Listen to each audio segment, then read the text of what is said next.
have any of those in my district. No one's sitting at any marble tables over in the 73rd talking about capital gains tax. They are talking about these eggs. They are talking about how they have to use the emergency room for their primary care physician. They do talk about that. They do talk about rolling toilet paper around their drawers because they can't afford tampons and pads. They do talk about that.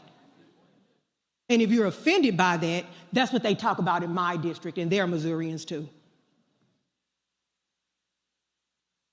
They talk about diapers and all kinds of other stuff. So yeah, we support those things too. Don't sit here and say we don't have common sense and don't care about these people. Don't even go there.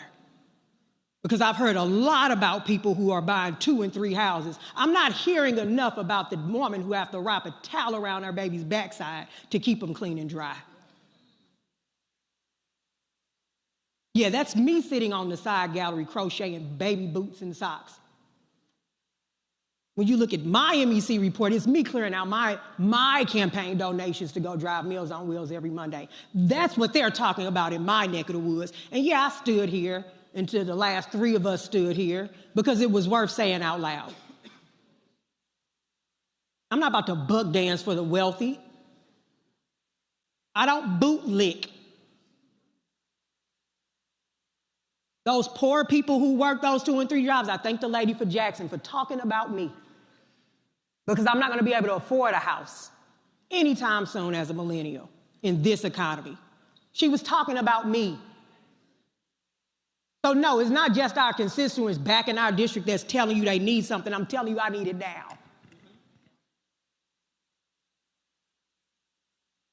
I don't get to fly into session. I don't plug my car in.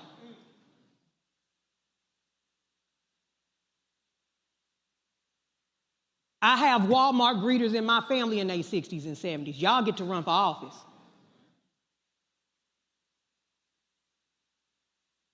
I have to borrow money to pay my taxes to sign that affidavit when we file for office so that I can run for office and not be lying on it. I have to borrow money for them fancy gold plates we have. So I don't know what a capital gains is about. I don't know that feeling. But I do know what it feels like when your stomach touch your back. That's what they talk about in my district in North St. Louis County, where their representative has to stand on this floor till our feet get raw. We talk about that. So I do appreciate the fact that it's 111 of you that are going to finally give my grandmother, my 84 and 3-day-old grandmother, opportunity to get a break on her circuit breaker. Thank you. The same 84-year-old who had to work and get paid under the table for taxes. Well, she cleaned white folks' houses, they called her Mary, and she called them by Mr. and Miss. Those are the people I have in my district. I don't have the people who sit up and concern themselves with what boat they get to buy this year and what vacation they get to go on this year. They make bologna sandwiches and fold the bread in half so that they can feed their grandkids when they come from school because they can't afford child care. Those are the conversations we have in my district. So for all the monopoly men on the other side of campus twiddling their rich mustaches and top hats talking about capital gains, vacations, and what their constituents talk about at their table, I love to be invited for some so I can cosplay wealth.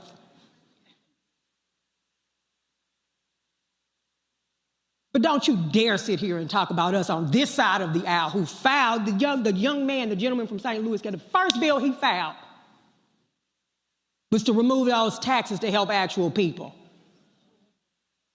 I can't even swim, as you all probably have guessed, by my skin color. I don't care nothing about no boat.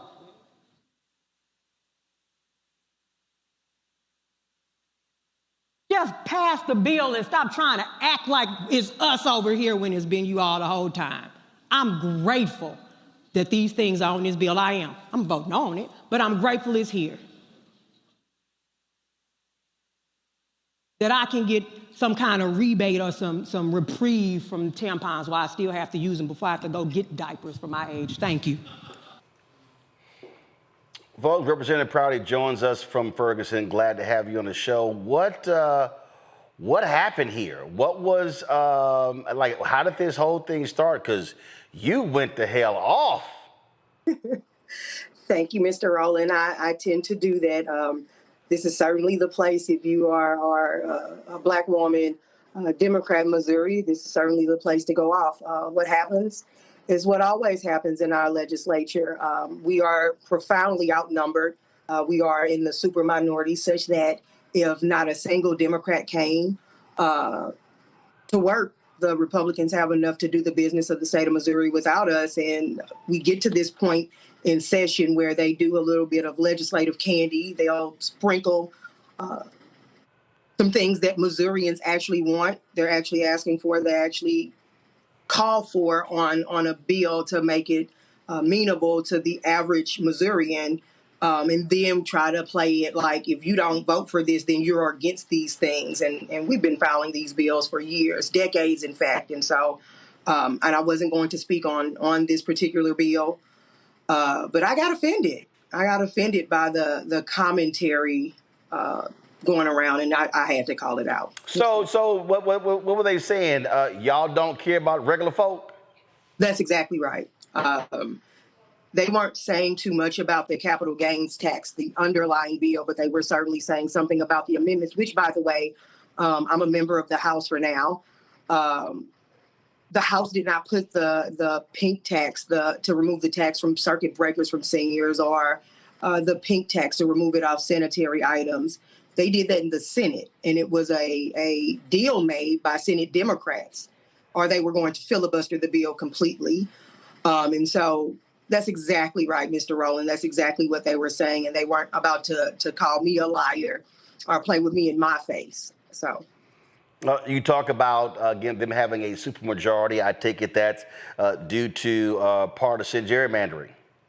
Without question, we are one of 12 states in Missouri that have term limits, for better or for worse. For worse here, because whereas we have term limits, lobbyists, the same lobbyists who push things like the removal of the capital gains tax, they don't. And so, yes, sir, absolutely partisan gerrymandering, where Democrats are largely confined to Jackson County, where Kansas City in part is, in St. Louis City, the city of St. Louis and St. Louis County, where I represent. Questions from a panel. Candace, go right ahead. So I'm just curious, what has been the response from your constituents? I mean, it really makes a difference when people speak up on their behalf and ask for a sense of humanity from those people who they've elected to put into office. Yes, ma'am. And I've been profoundly blessed in that here in Missouri, we have open primaries. And so, I represent North St. Louis County. Ferguson, where I actually live, is in my district. I have Kinloch, which is the oldest Black municipality in the state of Missouri. My constituents, Black, white, Democrat, Republican, Libertarian.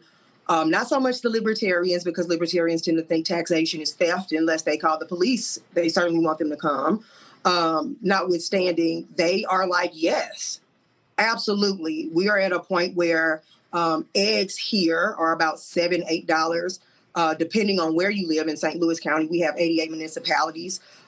You can live across the street. Your sales tax and local tax could be upwards of 9%.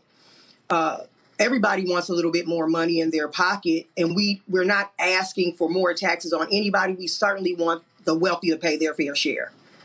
And that's what I've been hearing the most from the commentary. It's been overwhelmingly positive and supportive from both sides of the aisle, frankly.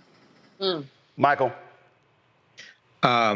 Representative Prouty, thanks for speaking out, number one, because I know a week or so ago, we talked, two weeks ago, I think we talked about you as well on this show. Can you explain more about the circuit breaker tax credit? Exactly what I've been reading about that, but exactly what that is and how that will help your constituents. And is it possible maybe to get that put into a separate bill so that, it will pass? At this point in session, no, sir. We have 1 week of our legislative session left in Missouri. We're considered a hybrid legislature, so we're not full-time, we're not part-time, we're considered hybrid. Today, we just finished the budget. And it is on separate bills, several separate bills filed by Democrats. And again, I've been profoundly blessed for 2 of the sessions of the 4 I've been in the legislature. I served as the only Democrat committee chairman in the state. At this point, I believe I'm the only Democrat that had a bill on calendar this session. And so putting it on there was kind of, again, it was a little bit of legislative candy. So it's always been on a separate bill. The bill is on its way to the governor's desk. But as for the circuit breakers, as far as in the 73rd district, about 51% of my district is Ferguson, Missouri, and it's overwhelmingly renters. I myself am a renter. And as a millennial, I'll have to keep your girl lifted in a believer's prayer that I'll ever be able to own a home in the today of things. But most of us are renters. For seniors, if they are a renter, then of course this won't impact them at all. It is for homeowners who are seniors, with a lot of other caveats. You have to be current on taxes, and a whole bunch of other different things that make this reprieve a little bit out of reach for a good chunk of my constituents. Okay, thank you. All right, then. Well, look, it's always important to have folk fighting a good fight, and you certainly are doing that. And so we appreciate those words, and hopefully it definitely got their attention. Thank you so much, Mr. Rowland. The remedy of an underserved community is to serve it. And so it's an honor and a privilege, and thank you for thinking about me. Appreciate it. Thanks a lot. Good luck. Yes, sir. Thank you. All right, folks, going to a break. I will be back to talk about the arrest of Newark Mayor Ras Baraka by ICE agents. Unbelievable what happened. You're watching Roland Martin Unfiltered on the Black Star Network.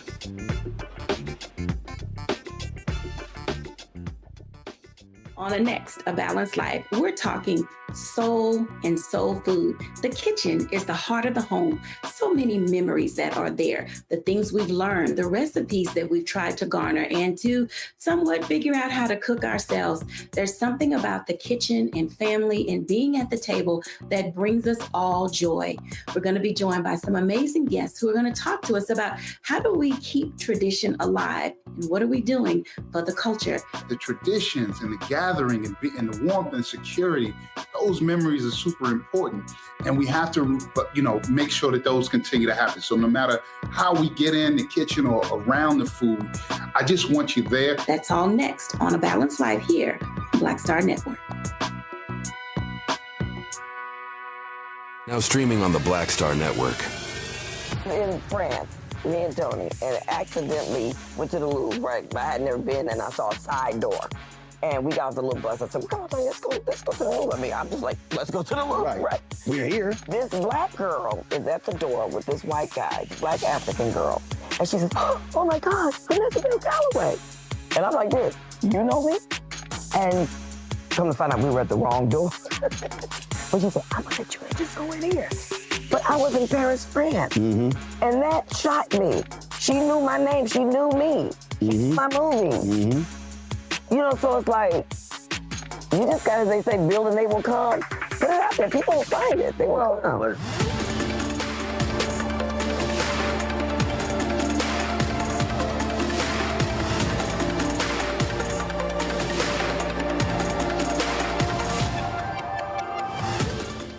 Next on the Black Table with me, Greg Carr, the Tuskegee Institute, now university, forever linked to the infamous and despicable syphilis experiments done on the poor rural farmers in Alabama and the Tuskegee Airmen, the famous heroes of World War II.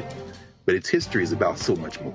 In his new book, The Tuskegee Student Uprising, author Brian Jones reveals a largely untold history, rich in radical activism and reform. Suddenly the students are meeting these folks whose lifestyle is very different from theirs, very rural, but they're seeing them lose family members. People in their family disappear. How Tuskegee became an epicenter for Black power.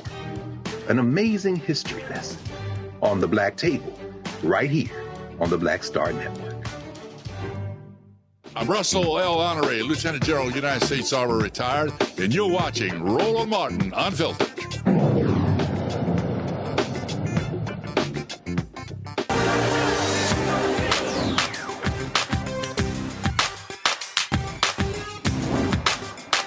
Been frozen out.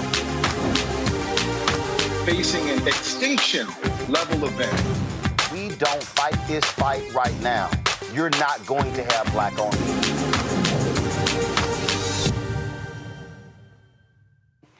Folks, we often talk about Black wealth and how, because of certain actions, how we lose Black wealth.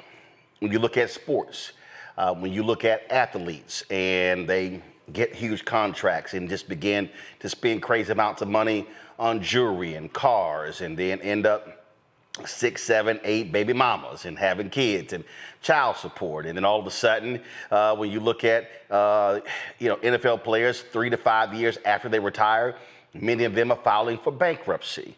And it's crazy. But then when you look at the music industry, this isn't just a recent phenomenon. You can go back even further, where you can look at how Sam Cooke lost his publishing because he was swindled out of it by a white businessman. And then when Sam Cooke dies, but right before that, he realizes that he actually doesn't own his company. When you look at James Brown, when you look at other artists, they've had to sue to get their royalties. Then you go even further. You look at Luther Campbell, how he lost his company, where he brought in a trusted individual who was cooking the books. That individual ends up getting control of his music empire. This goes on and on and on.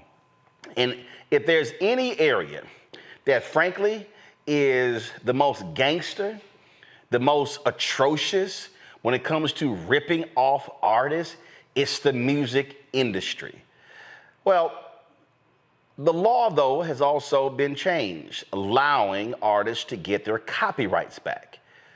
But the problem is, too many people aren't actually paying attention to the business of the business. They're fixated on the entertaining part. Well, Isaac Hayes III, he's the son of Isaac Hayes, has been dropping these videos on social media, trying to educate artists on how to regain their publishing, regain their copyright.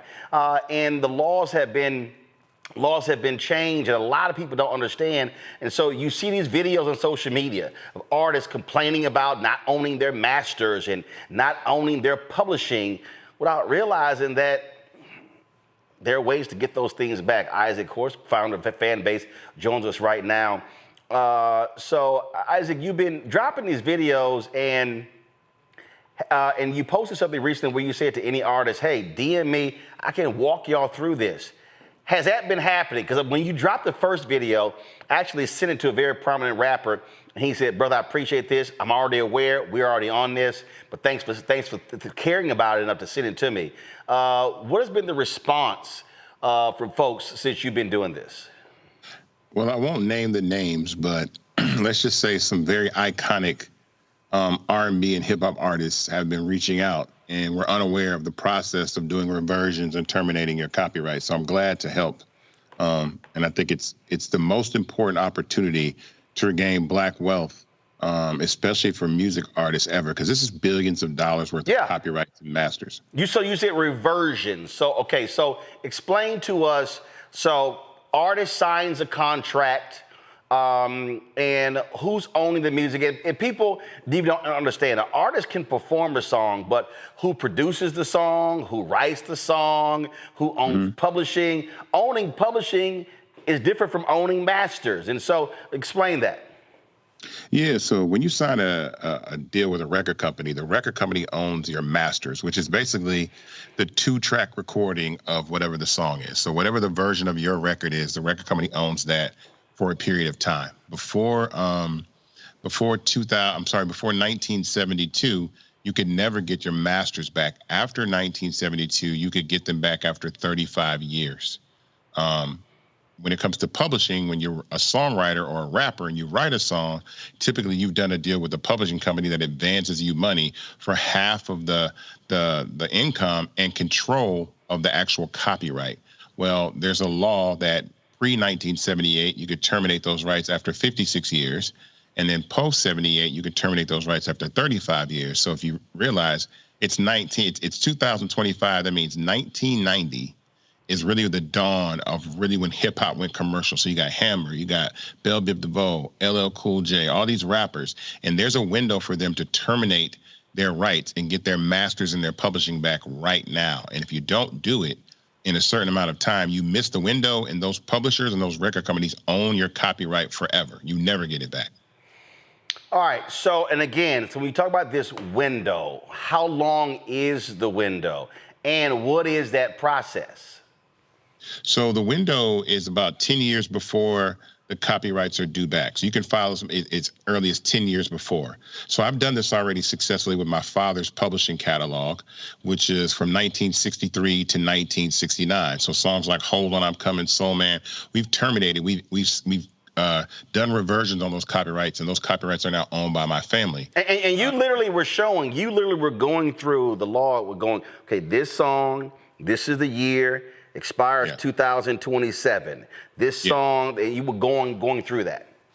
Yeah, so those songs, so now these new records, we just filed terminations on Isaac Hayes, the artist. So that's everything from Ike's Mood to Shaft to Do Your Thing, the Truck Turner soundtrack, Joy, all these records. So all these records will be coming back to my family in the next 2 years, but we have to file those notices within a particular window.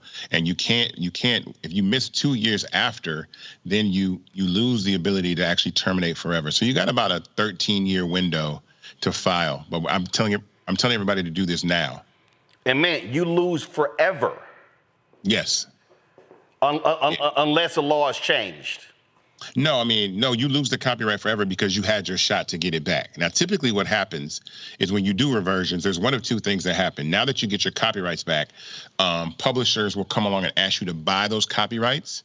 And there's some really, really lucrative deals to sell those copyrights again. So once you get them back, people are going to approach you about buying them, which is not really a bad idea for some artists. So if you're a living artist, I say this, if you're a living rapper artist, I can tell you there's a particular rapper that was very, very popular in the early 2000s that just sold his catalog for $50 million. And that's great because that $50 million probably would have taken him 30 years to get over time. So imagine getting $50 million up front. And then if you can manage that money, invest, do things like that. Plus, this artist is still young enough to go on tour and perform and make money. In my dad's case, he's no longer here. So I never wanted to sell his copyrights just for a flat out check. So what I did is an administration deal or a co-pub deal where we get an advance and then someone goes and collects that money for us, but we still own the copyright and control where it goes and what we charge and all those types of things. And again, what people don't understand is how the music game has changed. Now, you're talking about ringtones, you're talking about movies, you're talking commercials, you're talking all sorts of things. And no one knows how a song, somebody may hear it and then they may decide to put it in something. I was watching Jimmy Jam was talking about how when they did Rhythm Nation, how they literally were in a restaurant and they heard a Sly Stone song, and there was this one piece. He was like, "That's it, let's go." And then when they played it for Janet Jackson, she was like, "That's Rhythm Nation." Like that small part of a Sly Stone song set up that entire album, and she feasted off of that. His estate or whoever owned the publishing did as well. That's the stuff that people don't understand. I mean, I probably in the last 3 or 4 years, I swear Nina Simone's music has exploded in numerous movies. I'll be watching a movie and I'm like, it's like all of a sudden, her music is everywhere in all sorts of movies. Well, think about this. Think about probably one of the biggest songs ever, which is Shaboozie's record, right? And that his song, that country record that he did, Tipsy. Yep. He took all the lyrics from Jaquan Tipsy. So Jaquan has made more money off Shaboozie's record than he did his original record. And if he never sold his publishing or his writer's shares, he's made millions of dollars off that one song. And with streaming and licensing, I've seen these deals. We've licensed songs like Hold On, I'm Coming for commercials for $400,000 just for 30 seconds of a commercial, just for one split, one particular license. And so there's millions and millions of dollars available. And we're entering in that age where you're watching TV and you're starting to hear all the rap songs that are in commercials now and in movies. Those deals, those licenses are worth $500,000, $400,000, $300,000 per side. So if you own the master, $300,000. If you own the publishing, $300,000. So there's a lot of money coming back. And I implore artists and hip hop artists and R&B artists to go and make sure that they're terminating their publishing. Anybody out there that does not know how to do this that's in the entertainment industry, don't be afraid, don't be shy, because I've had some icons reach out and really did not know. I tell people to DM me on social media, hit me on Instagram, wherever you can find me, and I'll teach you how to do this, and I'll direct you to the person that I use that I've been able to successfully terminate over right now, I want to say we're over 400 songs. We have another 1,700 to go because you got to remember, Isaac Hayes was sampled in a lot of rap records, and we're going to terminate the publishing on those rap records as well. Wow. So, those records are coming back. And I mean, look, I remember Sir Mix-a-Lot did an interview where he talked about the amount of money he made off of just ringtones for Baby Got Back was insane. He said just millions and millions of dollars. But this is the part where I'm always talking about the business of the business. That too many of us don't focus on. Let me go to my panel for questions. Candace, you're an attorney, and my God, I wish, and we still see today, these artists would hire somebody who has massive experience in recording contracts. So I'm sick and tired of hearing, there's no reason an artist today should be sounding like Motown artists or other artists did back in the day, but I ain't know, and they sign these awful 360 deals. It's insane. Go ahead. Yeah, it is insane, but the more you know, as they say, right? So when we talk about this law, it's a good reminder just to put out there to people that we're talking about music. We're also talking about literary works. We're talking about musical works. We're talking about films. We're talking about software. So when we talk about the copyright law and terminating these particular copyrights, which, by the way, this was done so that people who got into deals that were not too lucrative and didn't understand their value in the future, they could renegotiate. But like Isaac said, you got to get on that time. It's like a statute of limitations, right? You can only file a lawsuit if it's within the statute of limitations. And the key is getting in there and making sure you know what to do after. The after is important because when we think about the copyright ownerships that we have, it's like a car. You can lease it, you can sell it, you can give it away. Not a good idea, but there are many things that you can do with it. But Isaac, I just want to thank you because a lot of people, they just don't know. And because there is a clock that is ticking, you caught a lot of people who would have never known and would have been on the other side saying, how was I supposed to know? It's one of those things that we've been talking about all night. You have to get out there and inform yourself. But if not, Isaac, there are people like you who are doing it. So thank you very much for that. We're talking billions of dollars. Billions. I mean, I'm not gonna be shy. You know what made me bring this subject back again is the deal that Ryan Coogler did for Sinners. Mm-hmm. He has reversion rights to his film after 25 years. He negotiated those reversion rights. It's very, very similar to music. And that's what made me bring it back up because I'm like, I need to let these artists know that you can get your music is up right now after 35 years. You can get all these hip hop artists can get their songs back starting from 1990 all the way over the next 2 years, 1990 to 2000. You can file your termination notices right now to get your copyrights back. Michael. All right. This is a very timely conversation. And I know when the California Reparations Task Force, when they released their report back in 2023, they laid out 12 harms that African Americans have suffered in this country. And number 8 was control over creative, cultural, and intellectual life and how royalties have been stolen from us. So one thing I wanted you to talk about this for a minute. Late at night when we see the commercials for Time Life and we see all those R&B songs, classics from the 70s and things like this, a lot of that music is highly popular and people are still making money off of it. But many of those artists, we don't own that music, or their children, their next generation don't own that music. Can you reiterate and talk about maybe how the son or grandson can try to gain back control of their grandparents' music that they were beaten out of? Yeah, this is very personal for me because, my father lost those rights to his music in 1974, and they were sold at auction to 2 white gentlemen for $50,000 in the early 80s, about 4 years before sampling took off. Hold on. Wait. You said your dad's publishing was sold off to 2 white guys for $50,000. Yep, in an auction that he did not know about in like 83 or 84. Wow. And those men that bought those rights went on to receive more than $60-70 million because you got to think Isaac Hayes' music was sampled by Public Enemy, Dr. Dre, Snoop Dogg, Wu-Tang Clan, Tupac, Biggie, Jay-Z, like to name a few. And so for the last 56 years, we've never been able to claim those copyrights back. Even as recent as Glorilla, right? Here's the crazy thing. Glorilla has a song called Let Her Cook. That samples Ike's Mood 1. I played that the other day. I get that record back. Our family gets that record back in 2027. So Glorilla would have made that song 2 years from now. We would get all the money from that record, not the people that still get that money until these next 2 years from my dad's publishing. So it's very personal to me. It's why I'm so big in the creator space and ownership of IP. So what you have to do is, number one, you have to find an attorney or a paralegal. Again, I tell people to DM me. There's a phenomenal woman by the name of Liz Garner. Liz Garner has done my terminations for years. I started this process back in 2014 with my father. So Liz Garner is the one that has done the first batch of terminations, and we're working on the second and third now. And so I tell everybody to reach out myself. I can connect you with Liz.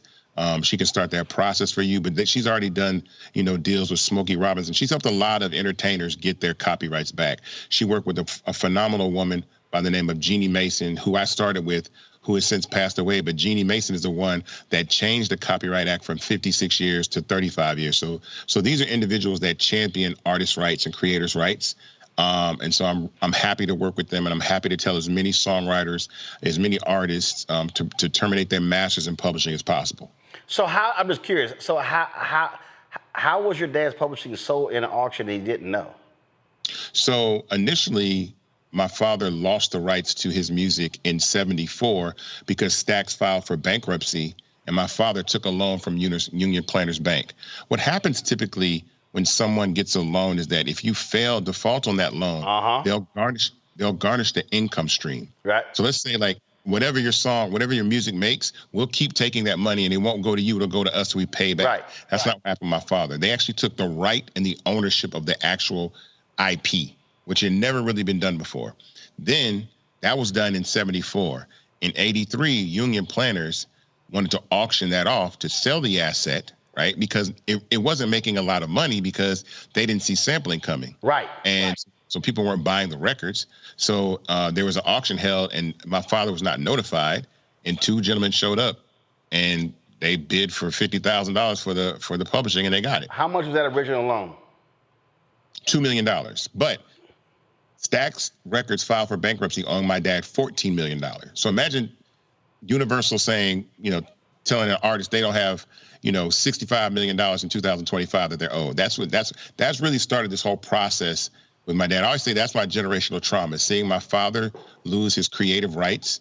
And imagine, other people that don't look like you go to the mailbox for the last, 35, 40 years and take those checks and put their kids through college and buy their kids houses and invest in properties and do all these things when none of my brothers and sisters, none of my dad's ex-wives, none of his grandchildren ever got to be able to do that. But that's why copyright law, I'm so passionate about this, because it's our opportunity to claim what is ours. Well, that's the case for, again, so many folks. And again, you're right.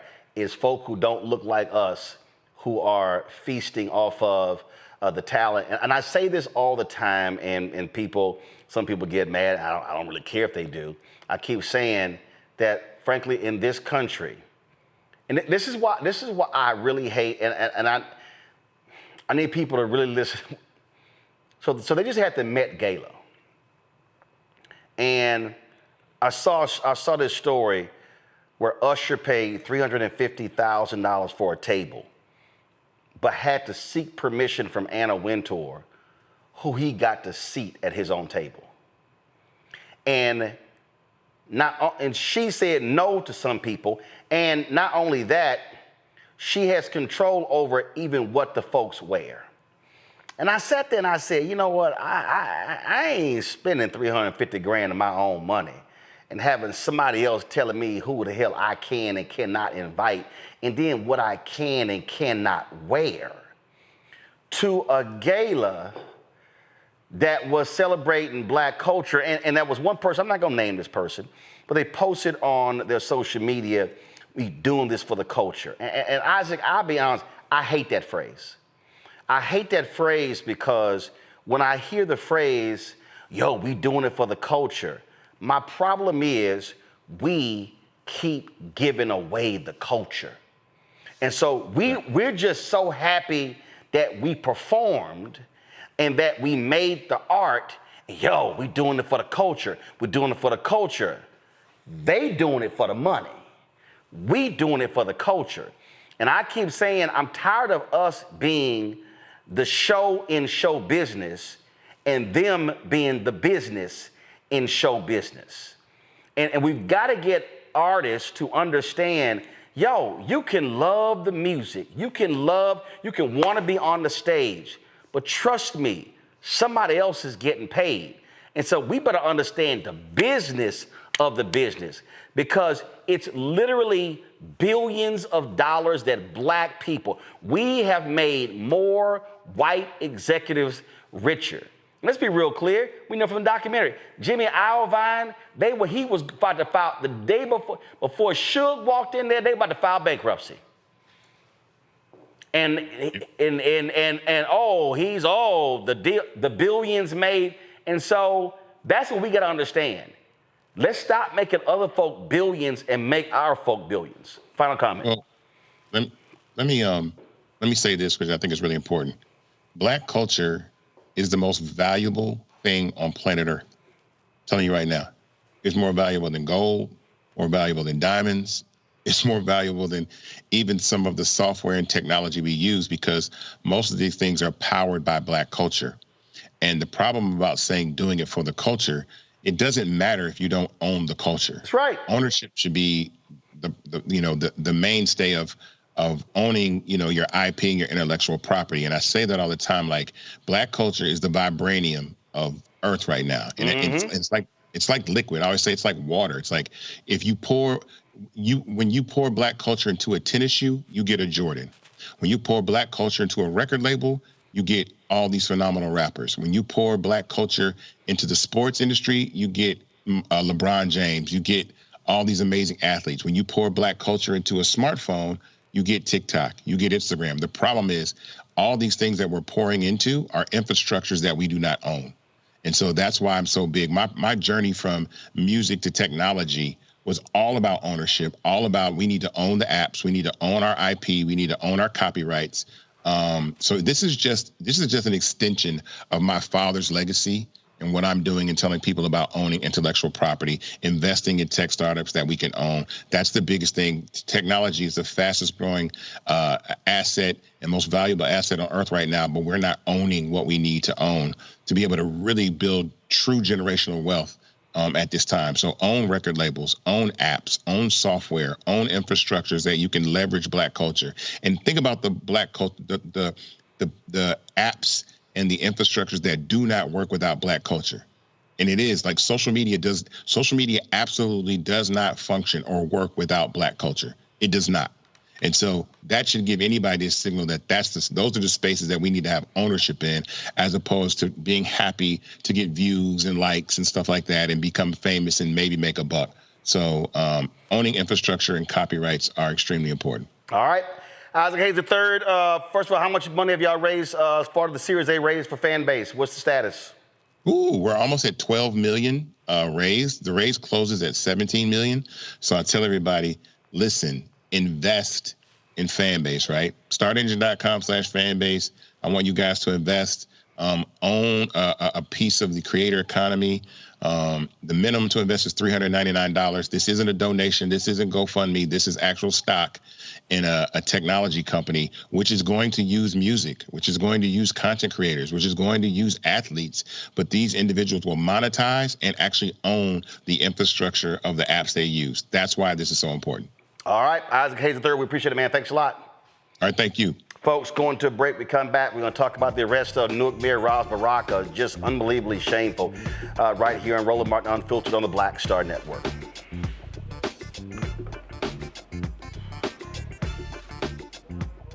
Next on the Black Table with me, Greg Carr. The Tuskegee Institute, now university, forever linked to the infamous and despicable syphilis experiments done on the poor rural farmers in Alabama and the Tuskegee Airmen, the famous heroes of World War II. But its history is about so much more. In his new book, The Tuskegee Student Uprising, author Brian Jones reveals a largely untold history, rich in radical activism and reform. Suddenly the students are meeting these folks whose lifestyle is very different from theirs, very rural, but they're seeing them lose family members. People in their family disappear. How Tuskegee became an epicenter for Black power. An amazing history lesson on the Black Table, right here on the Black Star Network. This week on The Other Side of Change. Let's talk. Vote blue no matter who. We need political imagination more than ever, and unfortunately, some people on the Democratic side really are discouraging that. We're going to dig into all of it. The Democratic Party needs to remember who they are and who they are responsible to. This is On the Other Side of Change, only on the Black Star Network. How you doing? My name is Mark Carey, and you're watching Roland Martin, unfiltered, deep into it, like pasteurized milk without the 2%. We getting deep. You want to turn that shit off? We're doing an interview, motherfucker.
Folks, lots of drama today in New Jersey as Newark Mayor Ras Baraka was arrested at an ICE detention facility. Pull the audio up.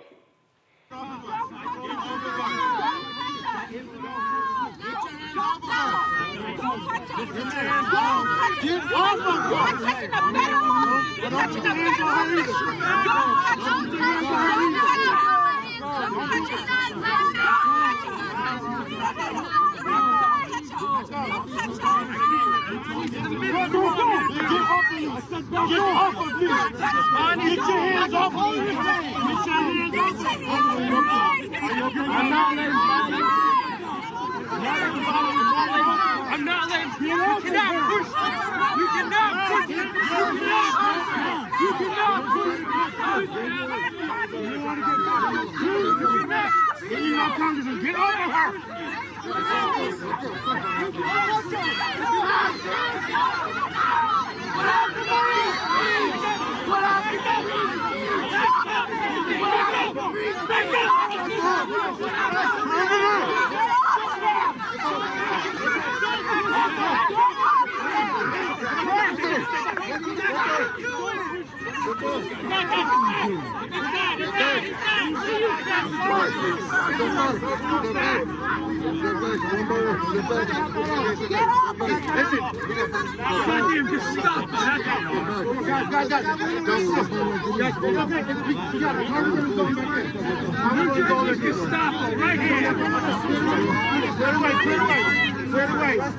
Member of Congress, put on brown shirt. Now, they were there protesting this facility, claiming that it was open illegally and in violation of local ordinances. A number of people said that Congresswoman Bonnie Coleman Johnson, matter of fact, y'all call her so we can get her on the phone, was roughed up in the process. This is Robert Menendez Jr., of course, the son of the disgraced United States senator, who's now a member of Congress, who was talking about what took place. Listen.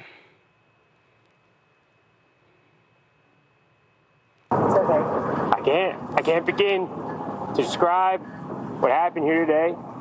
It started as part of our core functions as members of Congress to conduct oversight of ICE and privately run detention centers, where we waited patiently for over an hour and a half. Just waited. Waited to do what we've done together at Elizabeth Detention Center. We waited. And then we only saw action taking place outside where we were waiting, not knowing what was happening. We walked out to see what was going on. We saw Mayor Baraka out here by himself, mayor of the largest city in New Jersey, waiting for us to come back. ICE brought to meet the mayor of Newark over 20 armed individuals. 20 armed individuals to confront the mayor of Newark, along with 3 members of Congress. It was an act of intimidation. It was an act of intimidation not just to the mayor, not just to us, but to everyone watching. We know what ICE has been doing in our communities. We know that the president lied and this administration lies every day when they're saying they're going after criminals. It is not true. They feel no weight of the law. They feel no restraint on what they should be doing. And that was shown in broad daylight today when they not just arrested the mayor of Newark, but when they put their hands on 2 members of Congress who are standing behind me. How is this acceptable to anyone in this country? How is this acceptable? I fight along with these 2 incredible women every day for the people of New Jersey. We fight for the country that we should be. What we saw today is the country that we live in under Donald Trump and his Department of Homeland Security, under his ICE, does not reflect who we are as a country. It reflects everything wrong with the moment that we're in. This is unacceptable. This is unacceptable and should shake every American to the core, to their core, to our collective core, that this happened today here in the city of Newark, the most inclusive city in New Jersey, with the mayor who represents the city, with the congresswoman who represents the city, and with Bonnie Watson-Coleman, who's fought for the people of New Jersey her entire distinguished career. This is unacceptable. This is unacceptable. This is the reality of what we're living in. This is who these thugs are. And look, this reminds me of going back to Jim Crow days, folks, of Sheriff Jim Clark, of course, who was the head of the state police in Selma. This is who that was. You got Sheriff Jim Clark, who had no problem cracking skulls and beating black protesters. Then you got Bull Connor, of course, who was there, that absolute racist in Birmingham as well. That's who the Trump administration is. We said this earlier. They do not care about the law. They don't care about any of this. All they care about is power. And so that's what we're dealing with. Candace, there is no doubt that Donald Trump, Tom Homan, Stephen Miller, and all of these thugs today, they are nothing more than, they are the 21st century version of Jim Clark and Bull Connor. And listen, we see the seeds that they've been planting growing. Why? Because if you take a look at some of the headlines say that they were protesting, that they stormed the facility. And that's why the executive branch wants to take control of the media, because then they are created a narrative in order for them to act. This is the statement from DHS. Today, as a bus of detainees were entering the security gate of Delaney Hall Detention Center, a group of protesters, including 2 members of Congress, stormed the gate and broke into the detention facility. The members, Robert Menendez Jr. and Bonnie Watson-Coleman, and multiple protesters are holed up in a guard shack, the first security checkpoint. These members of Congress storming into a detention facility goes beyond bizarre political stunt and puts the safety of our law enforcement agents and the detainees at risk. Members of Congress are not above the law and cannot illegally break into detention facilities. Had these members requested a tour, we would have facilitated a tour of the facility. This is an evolving situation. We all know that's a lie, Candace, because we've had members of Congress trying to tour numerous other facilities all across the country, and Trump's people have like, nah, y'all ain't coming in. That's right. And so listen, if you look at the video, Roz is outside. All right. He is outside. The mayor is outside of the gate. He hasn't even gotten in. Like Menendez was saying, we were meeting him and that had not happened. We did not know what was going on the other side. The other thing is that this is part of the process. They have congressional oversight to make sure that if you're building a new facility that has 1,000 beds, that you have the right permits. So it's within their purview. It's within their right. In fact, it's their responsibility to be there to make sure that they are actually doing what they're supposed to do, which they were not. Now, if you look at it, too, why was he the only one that was arrested? I mean, if you think about him running for governor, I would imagine that that has something to do with it. This is when you don't want too much power to go unchecked. I think that that is what is happening. Otherwise, they would have arrested everybody there. They just arrested the mayor. And quite frankly, there was no reason for it. He hadn't even made it to the facility itself and crossed the gate. So all of this is just smoke and mirrors. All of this is just a way for them to do what they want to do, distort the headlines, distort the narrative, and put out what they want. And if you look at the video, there was no action. Nobody was fighting back. There was no protest. There was no anything. It was just a matter of, why are all these people on me? For no reason at all. They were creating a reason in order to make it what we are looking at today, to make it look like there was a problem when there was not. There was no problem at all. As you said, this has been happening across the country because Trump is trying to increase the number of beds that are out there in order to bring more people in. This specific facility is very important because it's right near the Newark airport. So you have a direct line for people to come and go, all right, when they come in to send them out. So it's just a very important location. It's a big city, and it's Ras Baraka, and he is running for governor. They don't like that. Michael? Yeah, you know, Roland, this whole thing is very disturbing. Number one, you know, I posted about this soon after it happened. I read the article from NBC News, and Alina Habba, who's one of Donald Trump's former defense attorneys. She's the interim U.S. attorney for the District of New Jersey. And she said that Ras Baraka has chosen to disregard the law. And, you know, they say that, you know, nobody's above the law, things like that, as we heard in the clip. But isn't Donald Trump in violation, and the Trump administration and Homeland Security, aren't they in violation of U.S. Supreme Court decision 9-0? Yep. With Kilmar Braco Garcia? Okay, it's supposed to be returned. They're in constant violation of the law, but then they want to say that no one is above the law, and they want to use the power of government to attack and intimidate. And when we look at this Delaney Hall, when we look at this detention center, according to Representative Bonnie Watson Coleman, she said that this detention center was open without permission from the city of Newark, New Jersey, and is in violation of local ordinances. Now, this is a for-profit prison.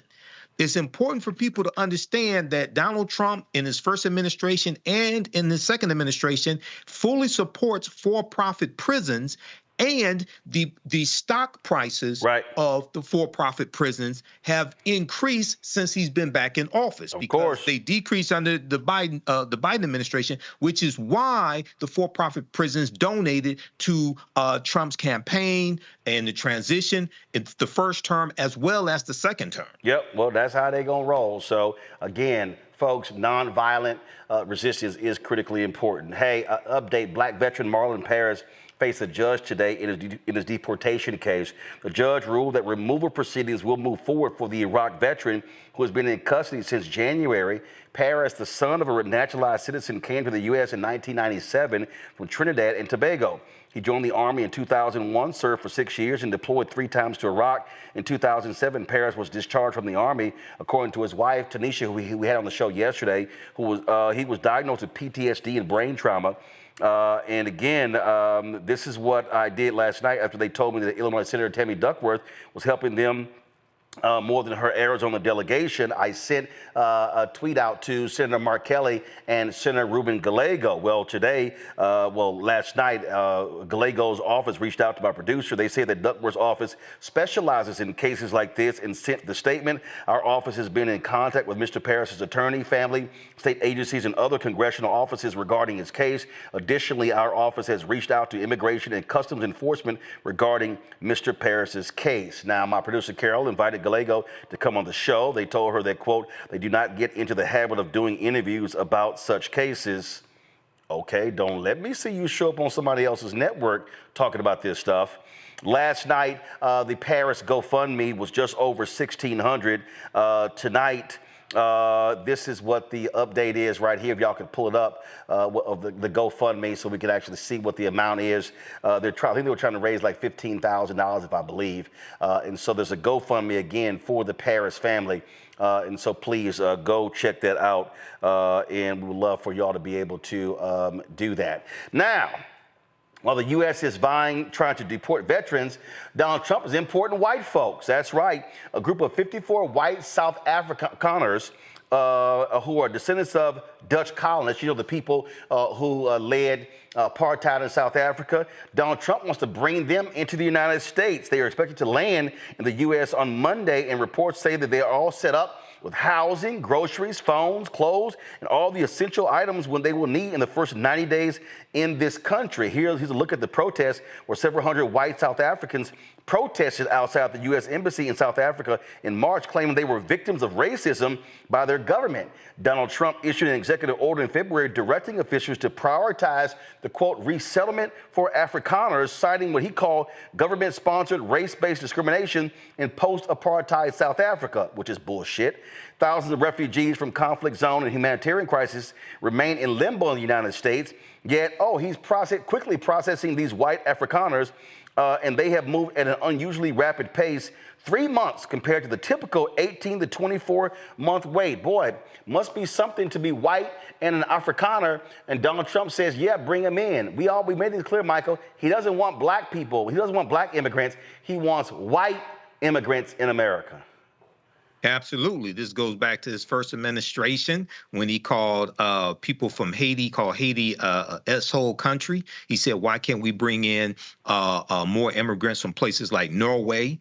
And we all, at the very same time that he's welcoming these white Afrikaners, these South Afrikaners, you have the Trump administration trying to take away the temporary protective status from more than 500,000 immigrants coming from Cuba, Haiti, Nicaragua, and Venezuela.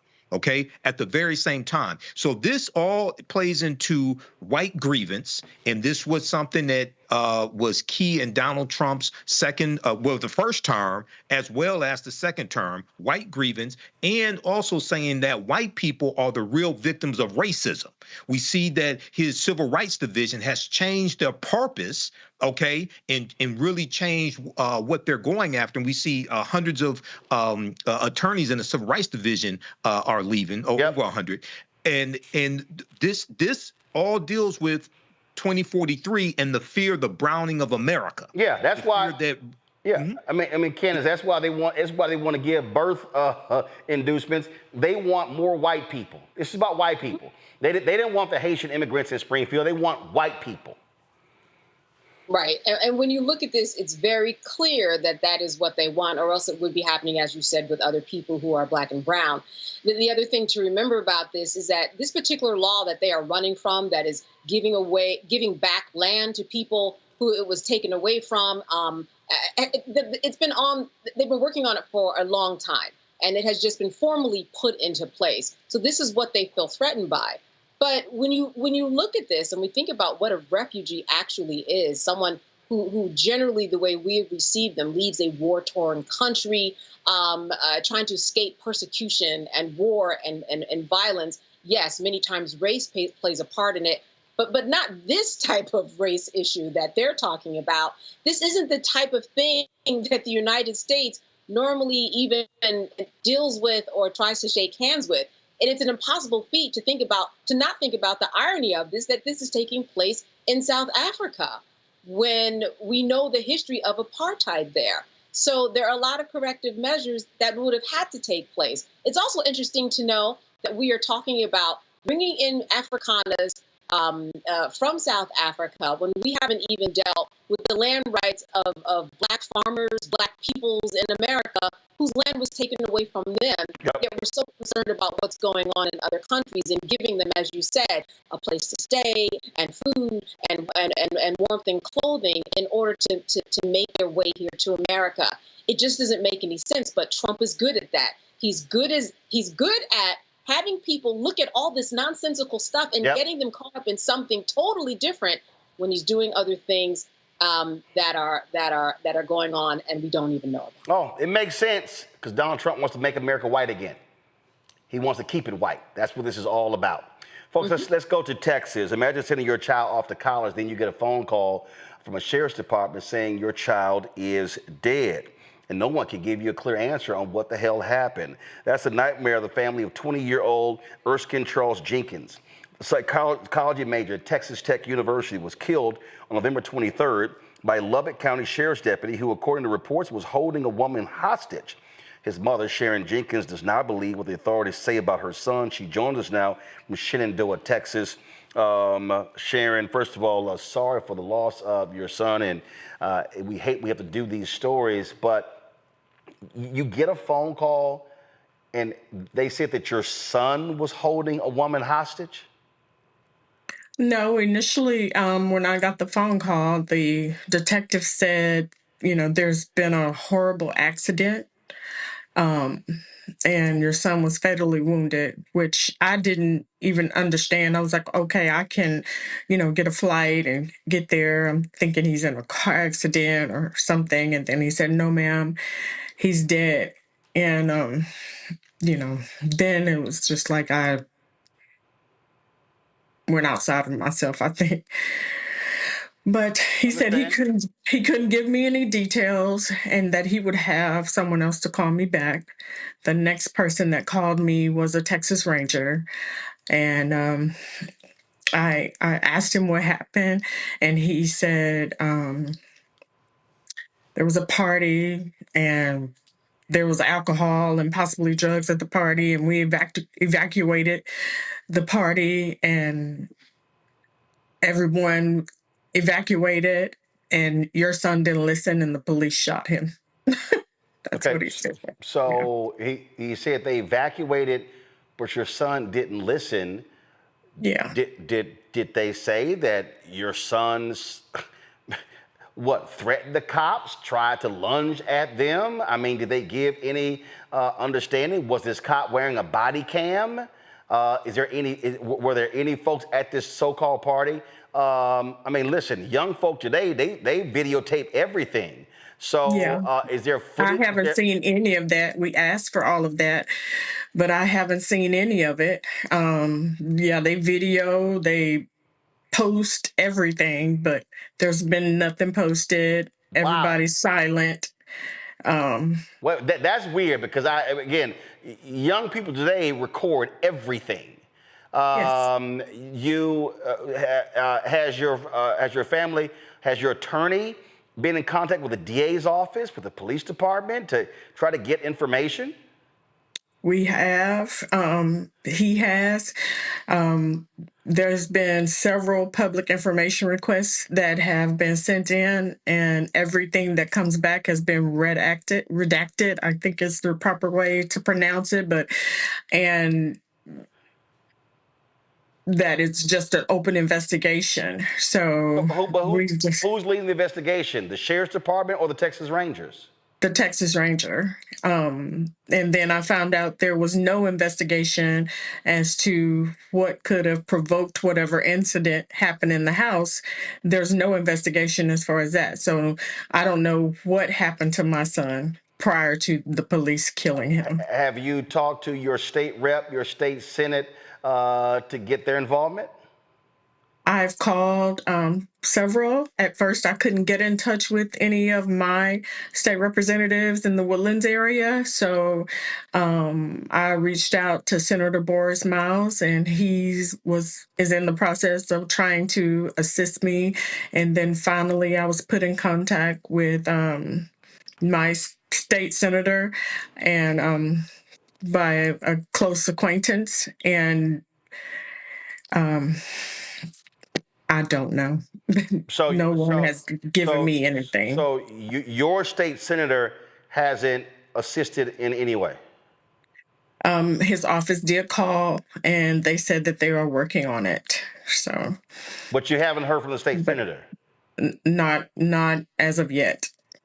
He did send me a text, but I don't have any information. This is so. Have y'all tried to reach out to any students first of all, okay, was there actually a party, or is this what they're simply telling you? Have you talked to any of your son's friends? Was he in a fraternity? Has any of them communicated to y'all that they were with him that night? Anything? So the people who were actually at the party, they have not communicated with us at all. But some of my son's friends who weren't at the party have said that there was supposed to be a Friendsgiving. So my son was there to apparently attend the Friendsgiving. The only person who was really his friend wasn't even planning to go to the party. And I don't know, once my son got back to the house after trying to go and pick up this particular friend, no one heard from him again. And was this on campus? Was it off campus? It was actually in Woodford, Texas, off campus. Has the university tried to help you? Because I take no, not at all. Was this a party of Texas Tech students, or was it Texas Tech students and the community folk? I understand that there were some people that were there from the community and some Tech students.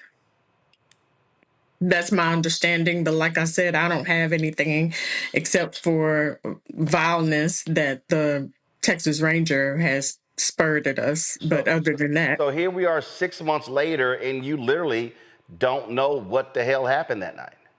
Literally. Have they said that? Did the officer have a body camera on? They said all of the officers had body cam footage, but they only showed us a summary of events, which, he wants me to believe that that's unedited footage, but anyone with any knowledge knows the summary is that you are trying to make me believe the point that you're trying to make. That's not facts. I want to see unedited body cam footage. Absolutely. That is crazy. Candace? Yeah, well, I was just thinking that all of this information is so good for people who are out there, especially attorneys, who I am sure are listening, and someone is going to come to your aid because there's so many unanswered questions and information that you need.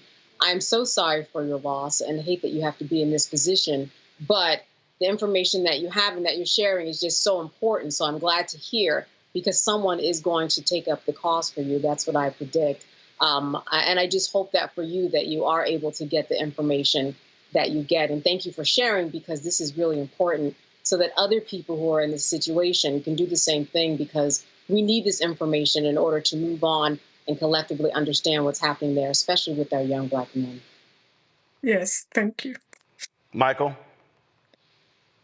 First, I want to say I'm very sorry for your loss. And, this sounds senseless. But my question I wanted to pose is, I know at the beginning of this conversation and reading about this, the police tried to make it seem like your son created a hostage situation, but then you found out, okay, that's not true.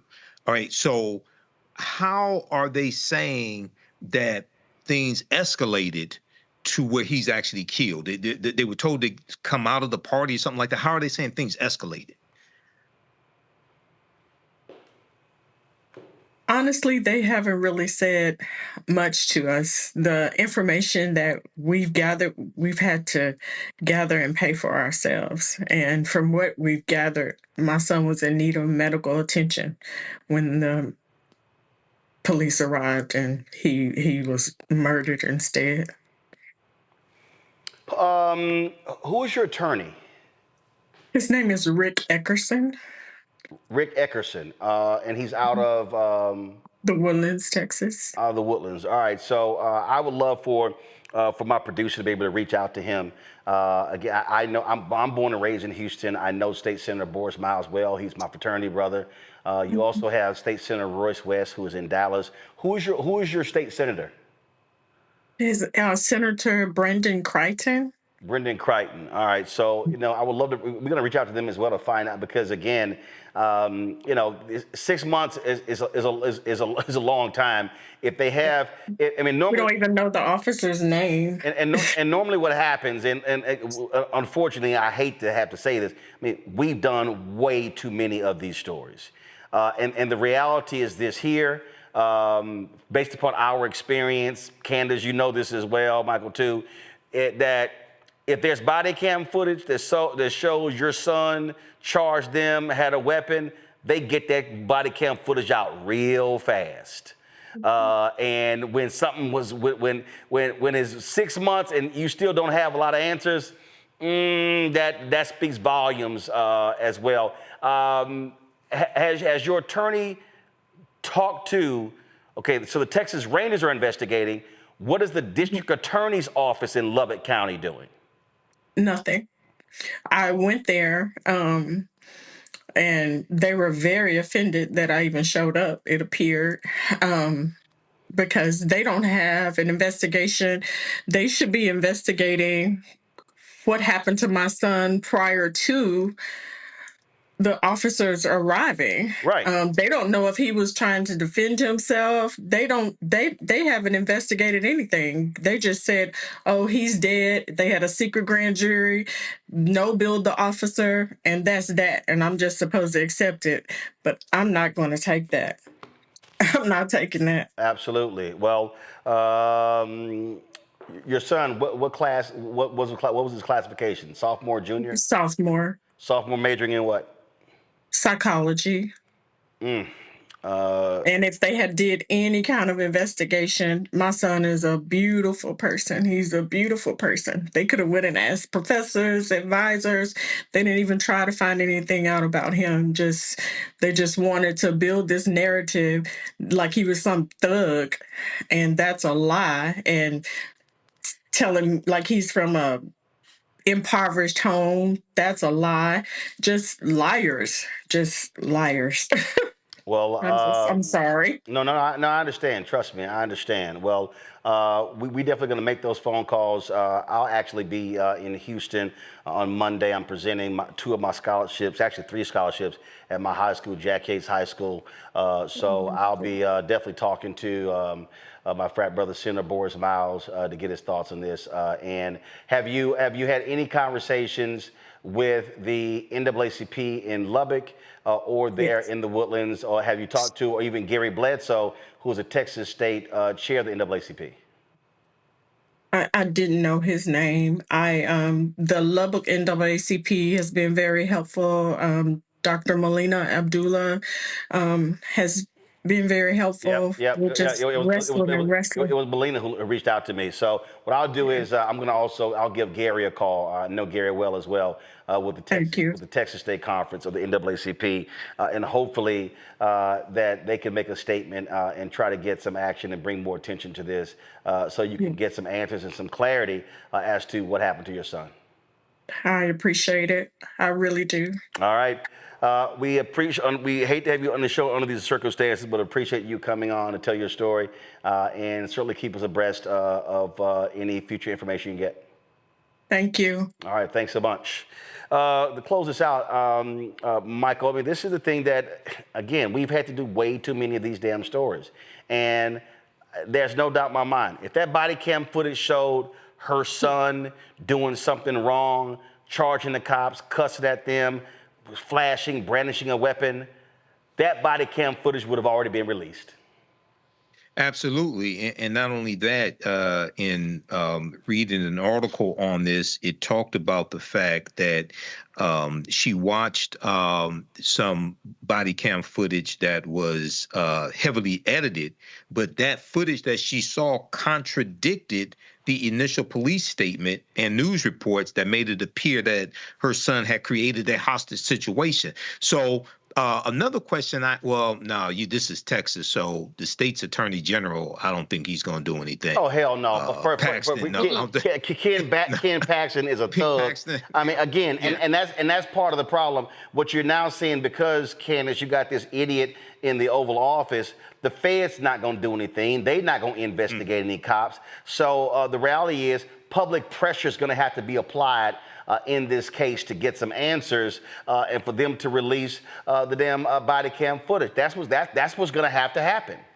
Exactly. And they thought after 6 months she was going to go away, which is why Melina had to call you, who, by the way, she's my roommate from Howard University. But that's why she had to call and get some action on this. And what she did tonight was so important because she got out the right information, so someone will either team up with the attorney that she has or make him work harder to do what he needs to do in order to move the needle on this. Yeah, and look, and again, I don't know who her attorney is. I don't know if he's black, if he's white, Latino, Asian, Native American. I don't know.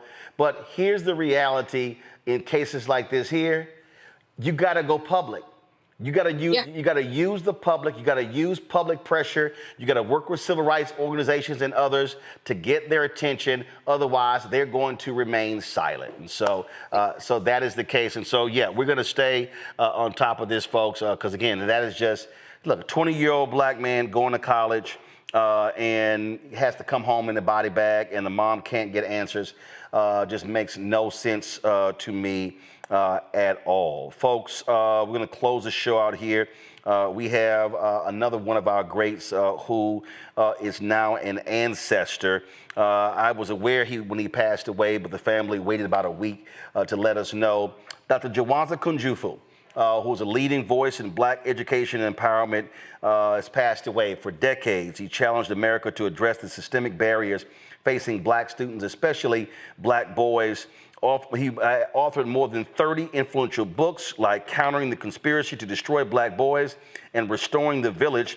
Kunjufu exposed racial inequities in education and offered solutions to close the achievement gap and to uplift black communities. He often said, our children don't need charity, they need investment, urging educators and policymakers to prioritize black youth. Through his publishing company, African American Images, he amplified voices too often ignored. I can tell you that a lot of people all across this country, when you talk about educators, when you talk about psychologists, they often talked about the work of Jawanza Kunjufu. And not only that, you know, he appeared on numerous shows. You look at a lot of the national television shows. Sell It, Jesse Raphael. You had, of course, you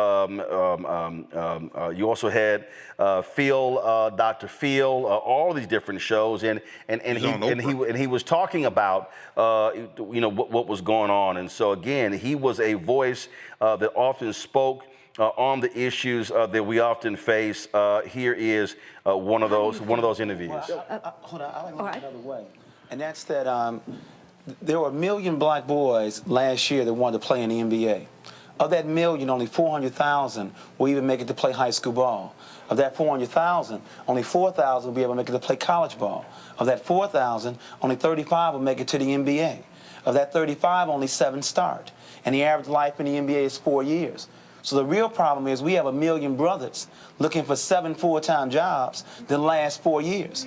And yet last year we had 100,000 jobs available to be a computer programmer, engineer, or doctor, and only 1,000 brothers qualified. So our appeal to black males is to realize the odds. That you do most will be that you do best. I mean, we were the first doctor, not Hippocrates, Imhotep. So we have the ability either in math or science or music and sports. But that you do most will be that you do best. If you play basketball from 3 o'clock to 9 o'clock, you'll be a very good basketball player. If you went home and went to the library, you'd be a very good scholar. We need more black male role models that will encourage our youth in math and science. Ishmael. How are you reacting to the? I tell you, Michael. Again, he was a huge force in black education and really emphasizing academic achievement and making it perfectly clear that black boys were not some strange, dangerous species. That if they were taught properly and communicated to properly, they could excel. Absolutely. I was very familiar with Dr. Jawanza Kunjufu. I posted about his passing on my fan page, the African History Network. It got hundreds of responses. I'm familiar with his works. These are two of my favorite books of his, Black Economics and Hip Hop versus Ma'at. I read a number of his books. When I was in college, I got a chance to meet him in person when I was involved in organizing the International Detroit Black Expo here in Detroit. It's about 2008, 2009. He was a speaker there. And I told him personally that his books, his teachings actually helped me get through college, helped me to refocus because I was a business major. And he was one who combined African history with education. And also one time when I guest co-hosted the Mildred Gaddis show here in Detroit, WCHB 1200 AM.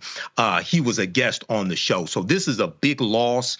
I personally think he's really underrated as a scholar. I thought there would be more coverage of his passing because of how long and consistent he was with his teachings, and also his 3-part series, Countering the Conspiracy to Destroy Black Boys, was really fantastic as well. So this is a big loss. But people need to get into his teachings, buy his books.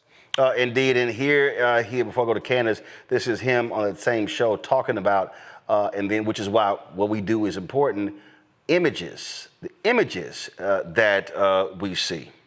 There's no question that there's a direct relationship between images and self-esteem. And he goes all the way back to Tarzan, to Superman, to Rambo, to Batman, to even painting the image of Jesus Christ as white. I mean, you can't separate racism from anything. So it's not unlikely then that you have Pope Julius commissioning Michelangelo in 1505 to paint Jesus Christ white. Images control self-esteem. Abraham Lincoln found out very early, when you have 300 slaves on a plantation and one master, it takes a lot of work. Why don't you let them go? But don't teach them who they are. Control their history, control their images. Then you won't have to watch them. Whoever controls the mind will also control the body. Let's talk about the image of the black man in America when we return. Stay tuned.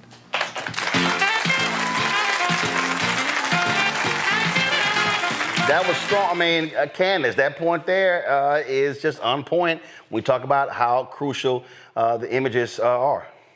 Yeah. Listen, in order to be a better self, you have to see yourself out there in the world, thriving, a representation, something to let you know, oh, listen, I can do that. Sometimes it happens in a teacher. Sometimes it happens in an older brother, older sister, or an uncle. But there's normally someone who is out there so that you can see yourself in a different position. I remember when he was on these shows making rounds, these were books and these were conversations that were happening in churches on Sunday mornings. This is what the preacher would be talking about. And then in Sunday school, and then we had different programming in and around his books, because what he did was he took large pieces of information, was able to break it down in a way that connected the dots for everybody to understand. And what's unfortunate is what he's been saying all these decades is still true today in 2025. We are still dealing with the images that are out there, how we're being perceived. We just had, the mother that was on, painting him as a thug. They would have had that body cam out if he did something that was aggressive. It is all about building images, which is why what you are doing is so important, and just sharing this information and making sure that people know that we're out there, we exist, and people like this doctor were important to our history, and let's not forget it. Indeed. I'm going to play one more clip before we go.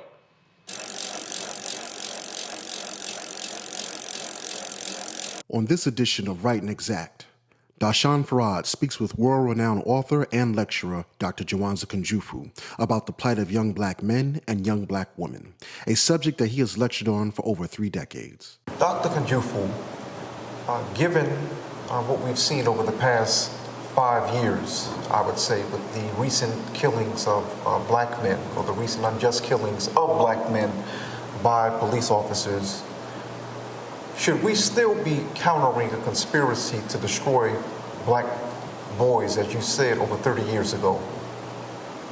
And if so, why? Well, unfortunately, the conspiracy continues, and one of my frustrations is that even with video cam, even with video footage of police officers violently killing our people, unfortunately, trying to secure justice in the courts, they keep using the position that the policeman was fearful of his life. And they use that, and they've used it so many times, especially with in court with jurors, where they've been able to win. So our success, our efficacy in winning those cases is less than 20%. And that's with full footage of what took place. But as you know, this conspiracy goes beyond police brutality. I mean, if we just look at the homicide in my hometown, Chicago, where almost every year we're close to 1,000 black males killed by black males. But the conspiracy goes beyond that. I mean, the large numbers of black boys who are placed in special education. I mean, we're 17% of the students, but we're 41% of the special ed children. And if a black child is placed in special ed, 80% are black male children. In most cities like Baltimore, Washington, Detroit, Chicago, our graduation rate is only 50%. So there's some real challenges. So what does a black male do in his current economy with a criminal record and less than a high school diploma? How economically competitive is this young man going to be? What are his economic options if he has a record illiterate? I mean, only 12% of black boys are proficient in reading by 8th grade. The richest country in the world, for some reason, can't teach 88% of black males how to read. This conspiracy continues. We noticed that in recent years, Dr. Kunjufu, you've done, if you would. So, folks, listen, Dr. Kunjufu, a powerful force in our community, passed away at the age of 71, is now an ancestor. Michael and Candace, I appreciate y'all being on today's show. Thank you so very much. Candace, we'll be hearing from you with the Diddy trial starting next week. So look forward to that. So thanks a bunch. Folks, don't forget, support the work that we do. Again, what we're doing is, critically important. We talk about what we're doing. A lot of folk don't want to deal with, but the reality is you heard Dr. Kunjufu talking about those images and what matters and who controls those images. And that's why black-owned media is so important. We're not interested in, that phrase on the wall over here from Freedom's Journal. We wish to plead our own cause. Too long have others spoken for us. That's the issue for me because that's the problem that we have. We're too many other people are speaking for us. They're telling our story. And we have to be able to tell our story, control our story. What you heard when we were having Isaac Hayes III on, talking about the crucial information that he laid out. Again, you're not going to get that information on mainstream media. You're not going to hear them talking about it. And so black-owned media is vital to us being able to tell these stories. And so we certainly want you to keep supporting the work that we do. Join our Bring the Funk fan club. The goal is to get 20,000 of our fans contributing on average $50 each a year. That's $4.19 a month, 13 cents a day. That goes to support this show and all the other shows on the Black Star Network. And also, we're launching some new shows. And so, I said how these ad agencies are not supporting black-owned media the way they should. And so your support is critical. If you can't do that, you can give less. We appreciate that. If you can give more, we appreciate that as well. If you want to give via Cash App, use the Stripe QR code. That's it right here. You're listening, go to blackstarnetwork.com to get the Stripe QR code. You can send your check and money order to P.O. Box 57196, Washington, D.C., 20037-0196. Make the check payable to Roland Martin Unfiltered. PayPal is R. Martin Unfiltered. Venmo's RM Unfiltered. Zelle, Roland at RolandSMartin.com. Roland at RolandMartinUnfiltered.com. Also, be sure to download the Black Stud Network app, Apple phone, Android phone, Apple TV, Android TV, Roku, Amazon Fire TV, Xbox One, Samsung Smart TV. Also, folks, with a technical issue where our server crashed, and so we're going to be restreaming the entire show. Y'all missed probably half the show. We're going to be restreaming the show at 9 p.m. Eastern. So we normally do at 10, so we're going to have that for you very soon. So you can see the first half of the show. You missed some powerful stuff. Also, be sure to get my book, White Fear, How the Browning of America is Making White Folks Lose Their Minds, available at bookstores nationwide. If you want to get this shirt as a T-shirt, as a crew neck or a hoodie, of course, don't blame me. I voted for the black woman. Please do so by going to get our other merchandise as well. RolandMartin.creator-spring.com, RolandMartin.creator-spring.com. The QR code is there as well. Also, don't forget to download the app Fanbase. If you want to invest, go to startengine.com/fanbase. Sunday is Mother's Day, so shout out to my mom, Imelda Martin. So shout out to her. Come on. Dog, come on. I need you paying attention. Come on. There you go. All right. So shout out to my mom, Mother's Day on this Sunday. Of course, y'all hope y'all have a great Mother's Day as well. And so that's it. I'll be broadcasting live from Houston on Monday, presenting my scholarships at Jack Yates High School, where I attended in Houston. So we look forward to that. It's going to be at 3:30 Eastern, 2:30. We're live streaming that, and I'll be doing the show from there as well. Folks, that's it. Hope you have a fantastic weekend. I'll see y'all on Monday. Holla!